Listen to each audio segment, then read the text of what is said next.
The owner of the site is astonished when a rich black guy goes undercover as a frequent shopper at one of his luxury boutiques. The man the following day the owner does not recognize and makes racial comments about him. Called to the corporate headquarters, John Bennett, the black guy, was once again standing at the Fifth Avenue corner, blending into the busy New York City autumn breeze, brought a trace of coolness ruffling the hem of his casual wear. Black jacket. John watched the customers rush by the glass-fronted luxury business he owned, pulling his baseball hat lower to hide his face. Sleek lines, elegance was stamped. Shoppers walked in and out bags, swinging the elegant decor evident through the big windows in gold lettering above the entrance. John pushed ahead, pushing open the hefty glass door. A gentle chime proclaimed his arrival. Within the shop was a wonderland of polished marble flooring, soft velvet couches, and well-placed displays of luxury clothes and jewelry. The aroma of costly cologne lingered in. Johann had created this area to be inviting, where luxury met comfort. But now he felt like an alien wearing basic black dark trouser shoes. The air mixed with the soothing jazz music playing in the background. Jacket. He looked nothing like the usual customer of the business that was the goal he wanted to watch, how consumers were handled, without the impact of his title or prestige. He'd done this previously in other places, but today was different. Today he was back in his hometown, checking on one of the shops he most proud of. John strolled up to a display case loaded with luxury watches. He loved the workmanship, the exquisite features of each item he knew they adored. Well, he had a role in choosing the collections. Today he was just another client out of the corner of his eye. John saw Richard Coleman, the franchise owner of the business, standing close to the counter. Richard was in middle age. John was speaking to a lady in a fancy outfit. His voice was quiet and courteous. He had thinning gray hair and had a fine suit that appeared a bit too snug around the middle. John stepped closer to the watch display with a grin on his face. John pretended not to see. He took up a watch from the display, a sleek silver piece with a leather band. He turned over in his hands. Enjoying its glance, darted over to him. The grin vanished, replaced by a tiny frown. "Wait, excuse me," J.N. said, keeping his voice light. "Could you explain me more about this watch?" Richard approached, his movements slow and deliberate. He examined Johann up and down, taking in the casual clothing, the baseball hat. His face was cautious, almost dismissive. "That is one of our limited edition models," Richard remarked. His voice had a clipped, perfunctory tone. "Very exclusive. It may not be what you're searching for." John preserved his grin. Oh, why is Richard's gaze narrowed? "Although it's a really costly work, maybe you would be interested in something more affordable." John felt a flutter of annoyance. He knew Richard didn't identify him, but the assumption underlying his comments was obvious. John said coolly, "What makes this one unique?" Richard sighed as if he was being forced to perform an arduous task crafted by, "I like high-end pieces." John chose to press a bit farther. "One of the best watchmakers in Switzerland. Materials are first-rate, and the workmanship is unmatched. It's a collector's item, really restricted to a very small number of pieces globally." J.N. nodded, respectfully silent. Richard paused for a time, his eyes glancing John's face as if looking for an indication of whether he could afford it. "The watch sounds amazing. Finally, it cost $122,000, said with a tinge of hesitation. But as I said, John's grin stayed, but inside he felt a familiar irritation. He put the watch back in the display case, carefully glancing at Richard. "And if I wanted to purchase this one?" Richard's eyes flicked with displeasure. "Well, I'd want to see evidence of payment before we don't simply allow anybody and walk out with our greatest pieces." John's attitude didn't alter, but his patience was becoming thin. Richard's tone turned defensive. "It's not about challenging customer capacity to pay. Rather, it's about guaranteeing the integrity of our company and preserving our reputation. We cannot simply let this go." I understood. he murmured, gently moving away from the display case. John began to move toward the entrance. "Anyone touch our goods?" John kept Richard's stare for a while longer, then nodded slightly.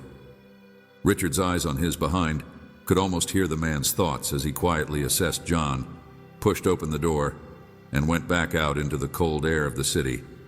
His mind, already spinning over, had just transpired he had come to see the reality of his businesses without his normal presence. Today, he had only seen disappointed rage boiling under his cool facade as he stood on the pavement, remerging into the stream. John Bennett stood outside the business for a time, gathering his thoughts. Of passers-by, John knew this visit would not finish here. He had seen enough to know that action was required.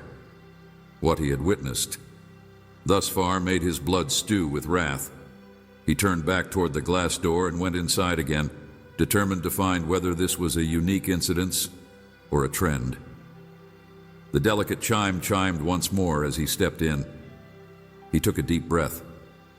Richard Coleman was still at the counter now, studying his phone, when he spotted John coming. His eyes narrowed.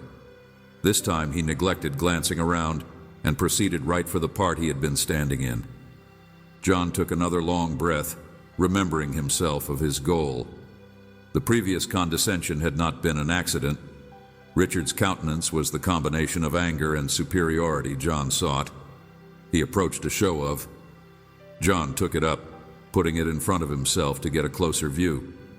Designer coats running his fingers over the beautiful fabric. The coat was black, gracefully made great for autumn. John grabbed it up, holding it in front of himself. "Pardon me, JN," said Cal, calm and courteous. "Could you tell me more about this coat?" Richard searched from his phone, eyes flitting from the coat to John's face. He paused for a second, then put his phone aside and stepped over the phony grin, returning, "That's one of our." Richard's tone was exactly the same as before. Italian wool, handmade. "From our most recent collection, highly exclusive." John nodded, looking at the coat. Richard's grin tightened its price. At $2,500 wash, he stated and enunciated each phrase as if guiding a little kid.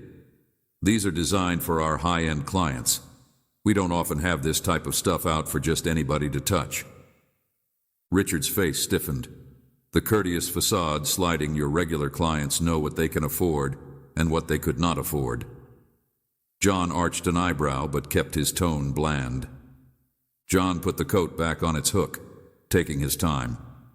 He felt the irritation rising once again, but forcedly, curtly. "We serve a special clientele here that appreciates quality." Richard's eyes glittered. With a combination of frustration and incredulity, he took a step closer, dropping his voice as if attempting to stay cool. "I appreciate quality," he replied calmly. "I may be interested in this coat. I don't wish to offend, but maybe you might look at some of our more reasonably priced choices.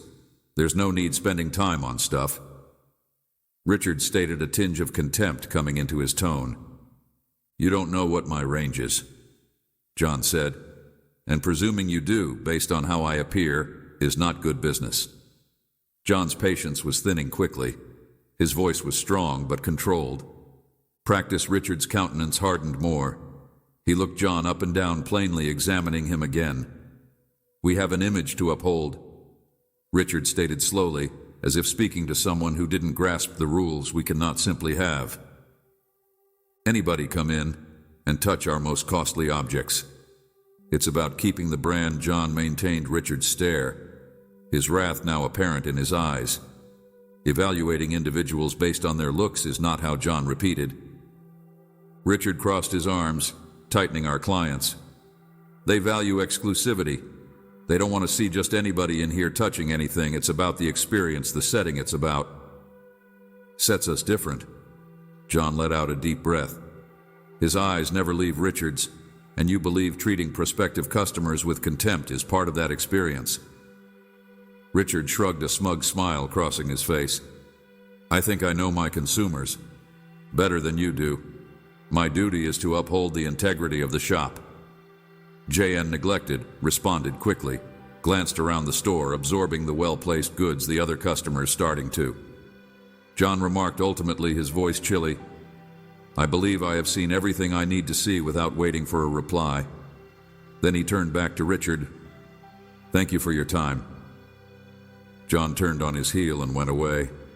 J.N. didn't linger on the sidewalk. He moved rapidly down the street. His thoughts racing. What he had witnessed was intolerable as he headed for the door and rang softly. He stepped outdoors back into the cold air of the city, not just as a businessman, but also as someone who believed in treating people with respect. He had come to realize the truth of his business's operations, and now John's jaw tightened as he thought of Richard's condescending tone. His dismissive attitude. This was about the ideals John had built his business on plainly not being maintained at the shop as John walked. His wrath started to change into something else entirely. It was about a coat or a watch. Resolve, he knew what he needed to do today. He had been regarded as just another client, assessed by his appearance, discarded without a second thought. Tomorrow he would come back not as John Bennett the customer, but as John Bennett the owner. And things were going to change. J.N. spent the night reliving the encounters in his head. Each phrase from Richard, sharpening his determination, had crystallized into a clear plan. He would return to the J.N. was resolved to find out, dressed again in his casual wear jean shoes. Store and probe further. He wanted to learn if Richard treated him this way. How did he treat others? John returned to the luxury shop with the same black jacket. The bell above the entrance sounded, joining his approach. The store was quieter than it had been that day, with less people exploring the jewelry area. This time, John's gaze rested on a glass case filled with a variety of diamond bracelets and necklaces. Each item glistened beneath the mild illumination with subtly hidden price tags. Investigated a particularly complex bracelet. He saw Richard out of the corner of his eye. Richard was standing toward the rear of the shop, chatting to a young lady with a worried look. Sarah Moore was the... She nodded as Richard talked, her hands anxiously fumbling with a clipboard. John strained to hear snippets of their discussion. I don't care if he's a prospective client. Richard's voice was low but forceful. We have a standard to keep an eye on him. Sarah looked over in John's direction, her expression a combination of concern and sorrow. She caught John's eye momentarily. Before moving away, John feigned not to notice, continuing to look at the jewelry. He understood now that Richard was telling his workers to be careful of him. The revelation confirmed John's determination to meet Richard again, but this time he would see how far Richard's prejudice is stretched. John picked. John stated with a kind grin, a diamond necklace, motioning for a sales associate to assist him. A young woman approached, her expression polite, but reserved. Good morning. Could you tell me more about this necklace? She turned to Richard, who was now attentively observing them, hesitated, then turned back to John. This is one of our trademark pieces. It's made with the best diamonds and set in platinum. Its price is modest. John nodded gratefully at $15,000. It's magnificent. Could I have a closer look before the colleague could reply? Richard stepped over, his countenance stern. John remarked calmly, stepping in. I was only inquiring about this jewelry. I would like to check further. Richard's eyes sparkled with. Richard inquired, addressing his query to the associate rather than Johann. No issue. Anger. I don't believe that's necessary, he replied. His voice filled with disdain as I indicated, before we have other works that would be better fit for you. John held his stare firm, refusing to be dismissed. I'm interested in this one. Richard crossed his arms, his patience plainly wearing thin. Our strategy is to save things like this for clients who are serious about buying. I can't have, I responded firmly. Just anybody testing out our most costly stuff? John's cool head dropped, his fury boiling. And what makes you think I'm not serious? Richard glanced John up and down, his smirk evident. Experience. Richard stated coldly, I know who can afford what. It's my responsibility to maintain the integrity of this shop and its brand. We have a reputation to keep. John felt his rage rising, but he kept his voice level. And you uphold that? Richard's expression didn't change. It's not personal. It's business. Reputation by assessing individuals based on how they seem. Rejecting service to someone because you believe they don't belong changed. Exclusivity. John took a step closer, dropping his voice. And how many serious consumers have you turned away because you assumed how many individuals have you disrespectfully wasted time on? Richard's jaw clenched. You determined they didn't match your concept of a client. I operate this shop the way I see fit. He stated bluntly and honestly. I don't have to justify myself to you, John held. You may not have to explain yourself to me, John whispered softly. However, you will have to answer to someone. This type of treatment isn't just bad for business. It's wrong, Richard's eyes. If you find the way things are done here unacceptable, you are free to go. Dismissively, there are many other places that would fit your preferences, John. Flickering with doubt for a second before his countenance hardened once again. John replied to Richard, your voice cold. I'll be sure to let the right people know how you run your store. He inhaled deeply and stepped back, looking at Sarah, observing the interaction with a disturbed face. Thank you for your time. John turned on his heel and left the shop. The sound of the door seemed to echo louder than before as he stepped out into the busy street. John knew what he had to do next. He had seen enough to determine that Richard's behavior was not a one-time occurrence. Rather, it was an attitude that had to be addressed. As John left, his determination confirmed. He had hoped for a better conclusion. But now he was sure change was required, and it was. Starting from the top, J.N. spent the night getting ready for what had to be done the following morning. He skipped the luxury shop and proceeded directly to his company's headquarters in Midtown. Manhattan, inside the Attitude, was one of calm efficiency phones ringing gently, personnel moving deliberately through the halls. John proceeded into the executive conference room, a big area with a long polished table and floor to. John sat at the head of the table, his attitude calm but resolute. He had ceiling windows overlooking the city he was in. John had arranged for Richard Coleman to see him here under the cover of discussing shop performance and future plans.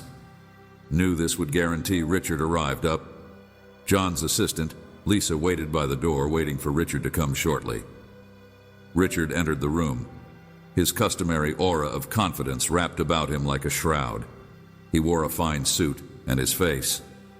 Apparently, he believed he was being brought in for another normal checkup, possibly even to get praise for his work at the business.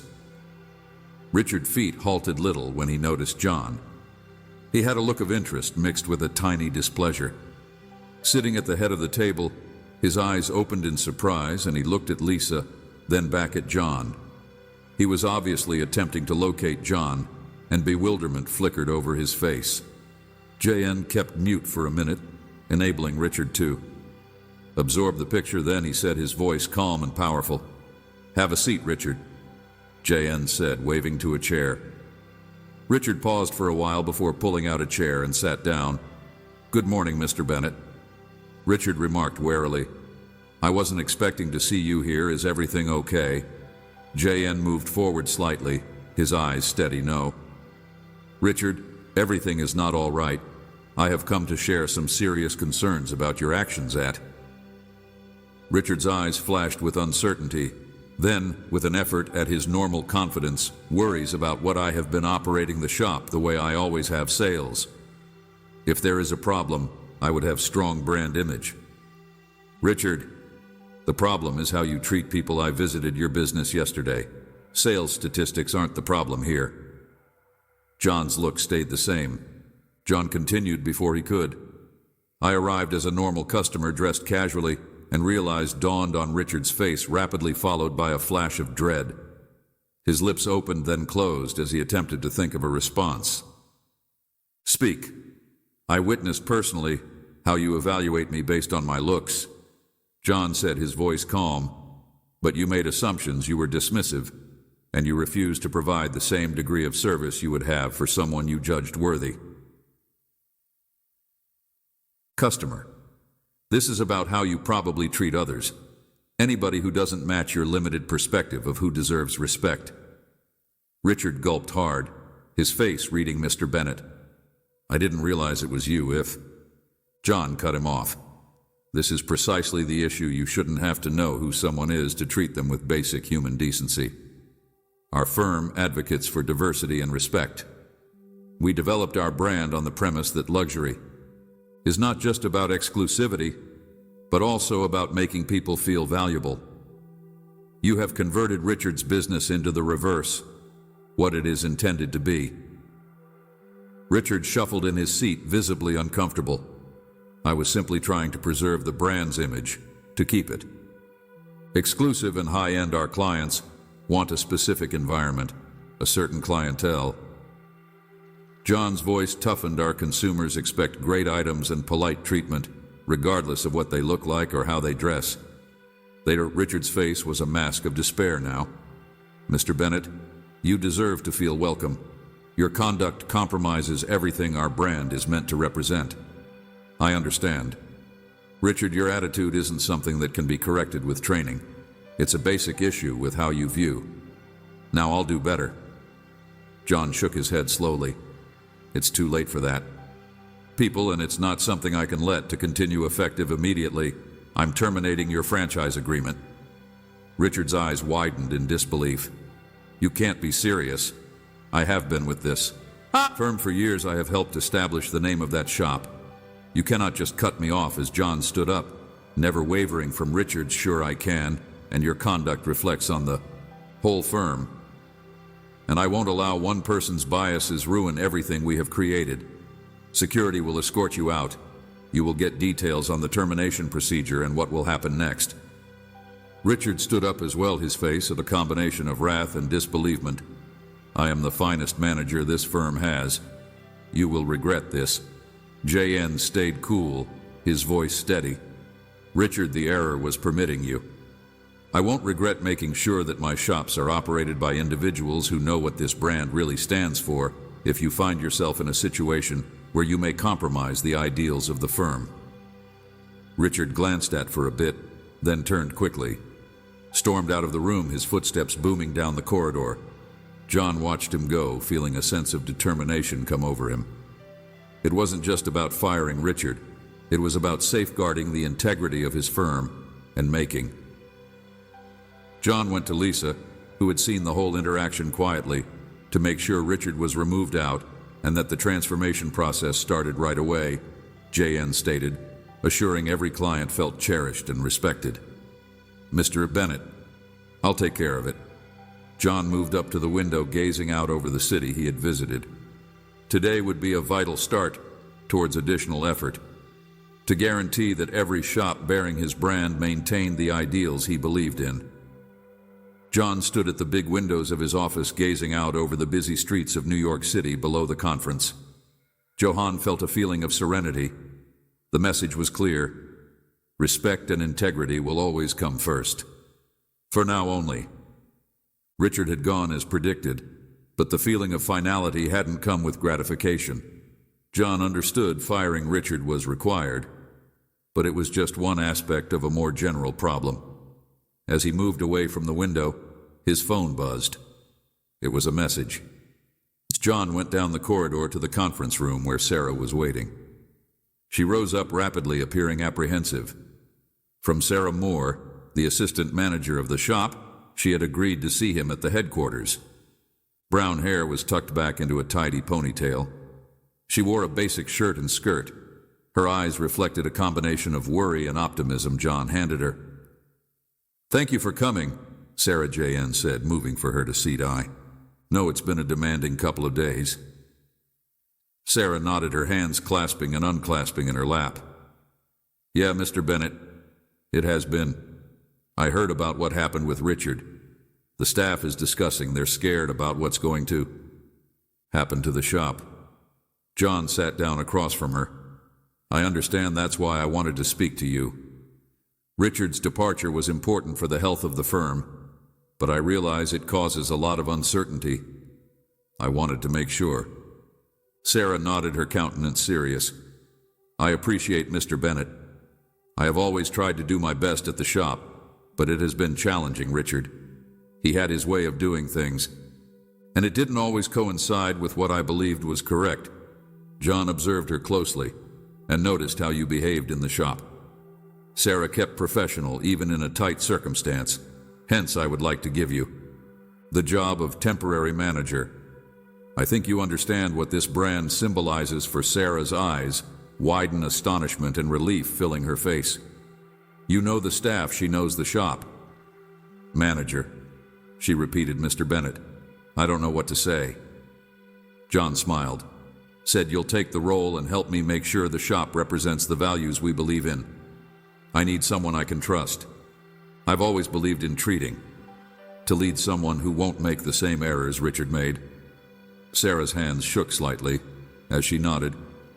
Yes, Mr. Bennett, I'll do it. Whatever it takes to make the business what it should be.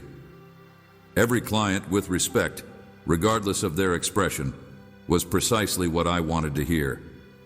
We will work together to achieve the required improvements I want you to feel empowered to confront. Any problems to guarantee that every client feels welcome and respected. Sarah looked clearly relieved. Thank you, Mr. Bennett. I have always cared about the shop and the people that work there, simply never felt like I had the power to change. John nodded. You do.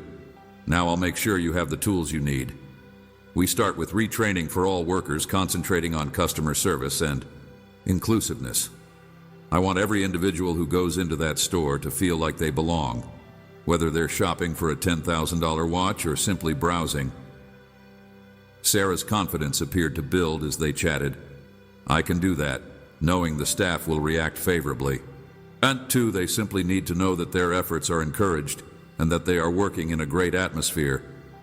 In Nim, John relaxed back in his chair, feeling a sense of contentment he hadn't had in a while. Excellent, I will be checking in routinely, but I trust you to manage things on the ground we're in together. Sarah, the success of the business isn't just about earnings. It's about developing a community of respect and inclusion. Sarah grinned the tension, leaving her shoulders. Mr. Bennett, I'll make sure the shop reflects the finest of what your brand stands for. John stepped up, giving his hand. I know you will appreciate you for stepping up. John is looking forward, seeing the good changes you will bring. Sarah gripped his hand firmly, a fresh feeling of purpose in her eyes. Thank you, Mr. Bennett. I am looking forward to really changing things. As Sarah exited the conference room, John felt.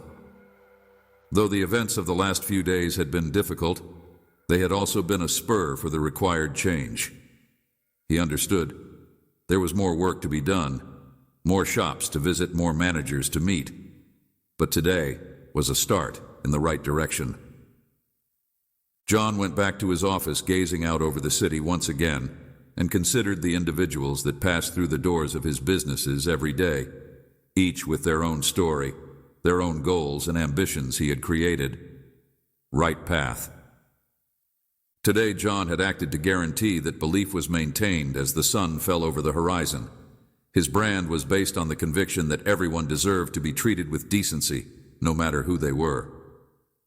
John felt a modest feeling of pride. Was not just a businessman, he was a leader with obligations to utilize his position to positively influence individuals like Sarah. In place, he knew his businesses would continue to flourish, not only as places of luxury, but also as... John took no time in making improvements at the shop. He held a meeting with the store personnel to discuss the new direction and to reassure them. As locations, everyone felt welcome the day following Richard's firing. He realized that stability and open communication would be essential in turning the shop to a location that mirrored the brand's values, even if their employment were safe and appreciated. The sudden change in management worried him. Inclusiveness and respect. The meeting was conducted in a private conference room at the business headquarters, a smaller but equally exquisite space. Compared to the one John had addressed Richard, the personnel filed in their faces a mix of. Sarah Moore stood at the front, with JN a clipboard in hand, appearing more confident than she had the day before. John went up, addressing the crowd. Thank you everyone for coming. He started, his voice calm and soothing. No, the last few days have been difficult. I want to be open with you about what's occurring. Richard Coleman is no longer with the firm. His departure was required to realign our store's activities with the ideals we represent as a brand. A murmur gone through the room. John could see the questions in their eyes, the anxiety about what this meant for them and their future. At the business he continued keeping eye contact with as many of. We respect every one of you in the job you perform. Hence, it is apparent that your positions are not in danger. Nevertheless, we will be making some adjustments to make sure our shop welcomes every client, regardless matter who they are or how they appear. This is about developing connections and treating every individual who visits our doors with respect. Sarah came forward, her voice steady as we will concentrate on customer service training, and I will be carefully working with every one of you to ensure we all understand what is needed. This isn't about new temporary manager leading our team in these efforts. Pointing fingers, it's about developing together and improving how we engage with our clients. One of the sales workers, a young guy called James, raised his hand. What precisely does this training include? He inquired, and how long? John looked at Sarah, who responded to the training. It will cover everything from how to welcome clients to managing delicate circumstances. It will include seminars on cultural sensitivity and inclusion. The aim is to ensure everyone feels empowered to provide the finest possible service. We will begin with a series of brief courses over the next few weeks, and will have continuous training all year. James nodded, appearing to accept the explanation. Another employee, Lisa, an elderly lady, raised a question. What happens if we see behavior that doesn't fit these values? Sarah John said, you can also come and directly report any concerns to Sarah. My door is always open. We take these concerns seriously and want everyone to feel comfortable and encouraged in speaking out. So, we are developing a society of responsibility and respect, and that begins with all of us. The workers nodded, and John could feel a change in the room. The tension was fading, replaced by a cautious optimism. They were hearing about changes they were participating in were really vital. Building trust. John questioned a young lady called Claire, who worked as a cashier. What if clients arrive with the same attitude Richard had? How can we manage this? Looking around the room. Challenging circumstances when clients are acting rudely or discriminating. Sarah said, that's a fantastic question.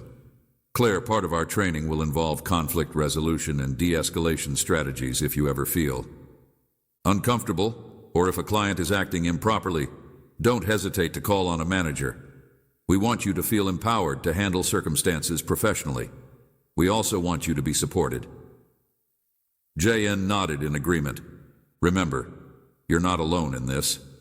We're a team, and we'll work together to ensure everyone feels valued, both workers and customers alike. The staff appeared to relax, more comforted by the clear strategy and the support being provided. JN felt relief for himself. He realized these improvements wouldn't fix every issue quickly, but they were a start. The business needed to be a place everyone felt welcome and respected, and that demanded everyone's dedication. Participating. Thank you everyone for your time, John said, winding up the conference. I am confident in each of you, and I think we can make this shop an example of what our brand stands for. Let's work together to make that happen. The workers started to. John watched them depart, feeling confident he had made the right option in supporting Sarah. She was already. File out, some pausing to ask Sarah brief questions, others walking back to their work. Richard lacked leadership qualities, and her relationship with the workforce was obvious. As the room cleared, John turned to Sarah. You did well today. He said the staff respects you, and they're looking to you for direction. Keep that momentum continuing. Sarah smiled, looking both relieved and determined. Thank you, Mr. Bennett. I will not let you down. John nodded. I know you will. I will be constantly checking in here, John. But if you need anything, I trust you to handle things. Don't hesitate to call out. Sarah agreed, and John exited the conference room, his thoughts already turning to the next steps. other shops to visit, other managers to meet. Richard's problem had been a wake-up call, a warning that prejudice and inadequate leadership might compromise even the best of intentions. As John moved through the hallways of his headquarters, felt renewed feeling of. Although the confrontation with Richard had been challenging, justice was not just about punishing misbehavior. It also aimed to create an atmosphere wherein such behavior was not accepted. JN was devoted to constructing a business where honesty and respect, inclusiveness, were more than just words on a mission statement. They were values that drove every choice, every activity. Every contact John recognized would present difficulties. Yet, his dedication to his principles and the encouragement of leaders such as Sarah gave him hope that they might have a genuine and long-lasting influence. Store was already displaying indications of change. The mood was lighter, the workers more engaged and inviting. John's choice to designate Sarah temporary manager had been a good one. She had arranged the training sessions well, and JN had fulfilled his commitment to check in periodically today, so he decided to make an unannounced visit to see how things were going when he entered. The team replied enthusiastically, wanting to build a more inclusive and courteous atmosphere. "Good morning, Mr. Bennett," James replied, smilingly. The familiar bell above the door sounded, and he was instantly met by James, the sales associate, who had voiced concerns at the staff meeting. "It's fantastic to see." "Good morning, James," John said, grasping his hand. "How is everything?" James nodded excitedly. "Very well. The training sessions have been beneficial. Sarah has been doing a terrific job. The entire team feels more linked, and we're all on the same page about how we want to serve our clients." John smiled.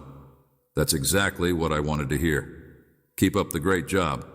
I'm happy of how you guys have managed this change," as Johan went farther into the shop. He saw the kind staff members helping without thinking twice, and an overall positive vibe contrasted sharply with the environment he had seen on his first visit when Richard was in charge. He got a feeling of joy seeing his vision materialize. JN made his way to the rear of the shop where Sarah was chatting to a client. She peeked up, noticed John, and excused herself. "Mr. Bennett, it's wonderful to see you, Sarah," remarked, her expression bright. "You too, Sarah." John added, "I just wanted to swing by and check how things were going. It seems like you've done a terrific FC job." Sarah's face brightened up with pride. "Mr. Bennett, the team has been outstanding." John agreed. "I agree, you have turned things around here fast, and I could not be more happy with the improvements they have truly embraced. Customer feedback is good." Their chat was cut off by the sound of the door chime. John turned to find Richard Coleman standing at the door. Richard's suit was less clear.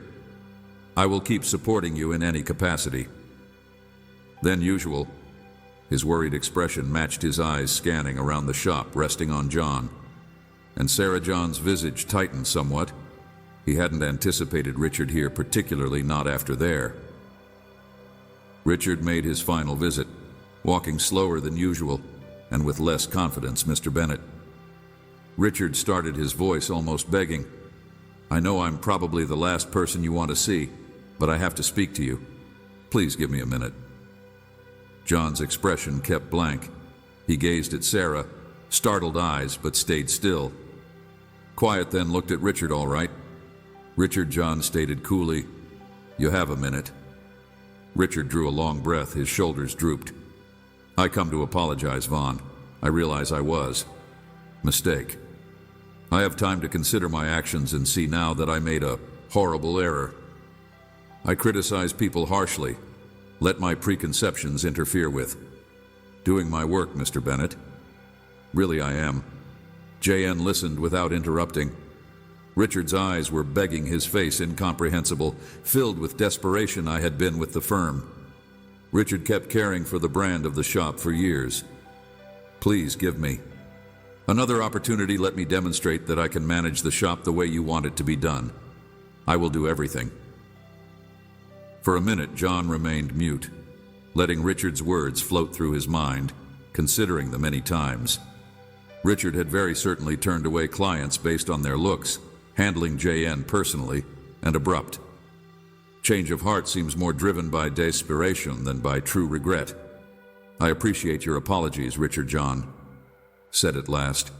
His voice was calm but forceful. Yet, this is about a pattern of conduct, not about one error. That you have shown for years what I saw in the shop was not just an oversight, but also the actual result of a deep-seated attitude incompatible with our principles. Richard's face dropped with a mixture of irritation and hopelessness. Mr. Bennett urged, I could learn to change, just give me. The choice has been taken. Richard, the shop is doing. JN shook his head gently. I will show you proof. Well, under Sarah's direction, and the staff has reacted well to the adjustments, I cannot return to the way. Things were my obligation to the business and to every client that strolls in.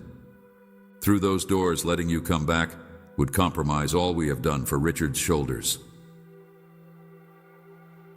Slumped, his last hope fading, he stared at John, despair turning to surrender.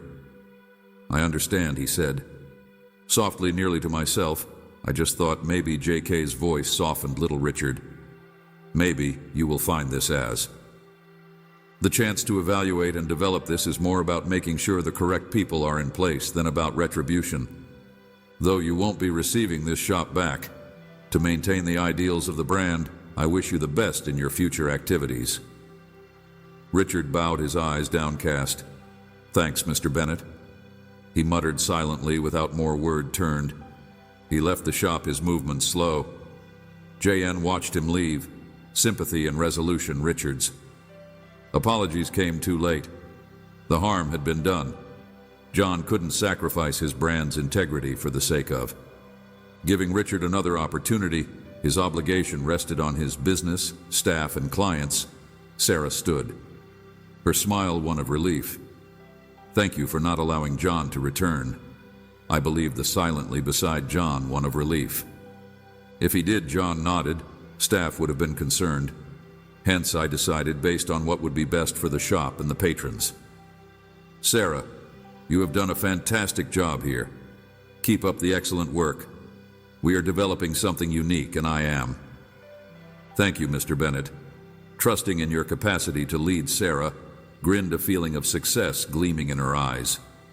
I won not. Let you down. John gazed around the shop, seeing staff interactions with clients, each encounter successful, and John felt pride and pleasure he knew when he welcomed the change, real and with visible effects. Though there would be difficulties ahead, good leadership and a dedication to the ideals of the business will help to overcome them. Could be satisfied. As he left the shop, John had renewed sense of purpose. This was what he had worked for to build a brand. Stood not just for luxury, but also for honesty and inclusivity based on respect. Appropriate people in place. He knew vision will keep flourishing.